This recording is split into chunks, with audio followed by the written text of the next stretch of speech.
Hi friends, మీకు ఎప్పుడైనా సరే బ్లడ్ ఎక్కించినప్పుడు మీ బ్లడ్ గ్రూప్కి మ్యాచ్ అయినటువంటి బ్లడ్ని మాత్రమే మీకు ఎక్కిస్తారు. వేరే బ్లడ్ గ్రూప్స్ ఉన్నా సరే మీకు ఎక్కించరు. దీనికి గల కారణం ఏంటి అని మీకు ఎప్పుడైనా అనిపించిందా? ఈ కారణం మీరు తెలుసుకోవాలి అనుకుంటే ఈ వీడియోని ఎండ్ వరకు చూడండి.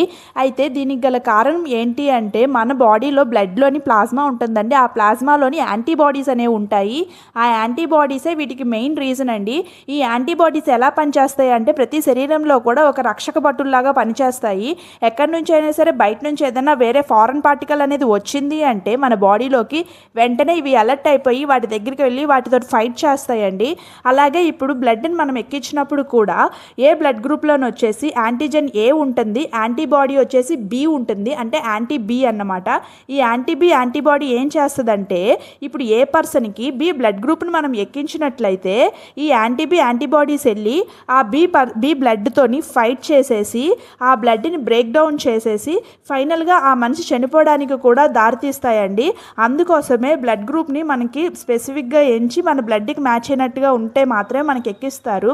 అలాగే బి బ్లడ్లో మనం చూసుకున్నట్లయితే వీళ్ళకి యాంటీజెన్ వచ్చేసి బి ఉంటుందండి, కానీ యాంటీబాడీ యాంటీ ఏ ఉంటుంది. కాబట్టి బి అనే పర్సన్కి అంటే బ్లడ్ గ్రూప్ బి పర్సన్కి వచ్చేసి బ్లడ్ గ్రూప్ ఏ అనేది ఎక్కించరు. ఎందుకంటే వీళ్ళ దగ్గర యాంటీబాడీస్ ఏ ఉంటాయి కాబట్టి ఇది వెళ్ళి ఆ బ్లడ్తో ఫైట్ చేసేసి ఆ మనిషిని చనిపోయేలా చేస్తుంది. కాబట్టి బి బ్లడ్ గ్రూప్కి బినే ఎక్కిస్తారు.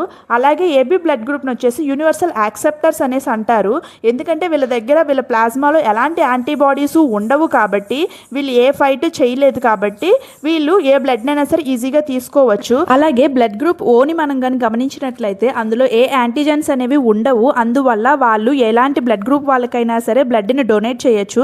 కానీ వాళ్ళ ప్లాస్మాలోని anti A anti B antibodies ఉంటాయి కాబట్టి వాళ్ళు ఎవరి దగ్గర నుంచి కూడా బ్లడ్ని తీసుకోలేరు. సో యాంటీజెన్స్ని యాంటీబాడీస్ని బేస్ చేసుకొని బ్లడ్ అనేది ఏ గ్రూప్కి డొనేట్ చేయాలి, ఏ గ్రూప్ నుంచి యాక్సెప్ట్ చేయాలి అనేది డిసైడ్ అయ్యి ఉంటుందండి. అంతేనండి. ఇలాంటి సైంటిఫికల్ ఫ్యాక్ట్స్ మీరు తెలుసుకోవాలి అనుకుంటే మన ఛానల్ని సబ్స్క్రైబ్ చేసి పెట్టుకోండి. ఈ ఇన్ఫర్మేషన్ మీకు నచ్చినట్లయితే ఒక లైక్ చేసి కామెంట్ చేయండి. టాటా, బాయ్.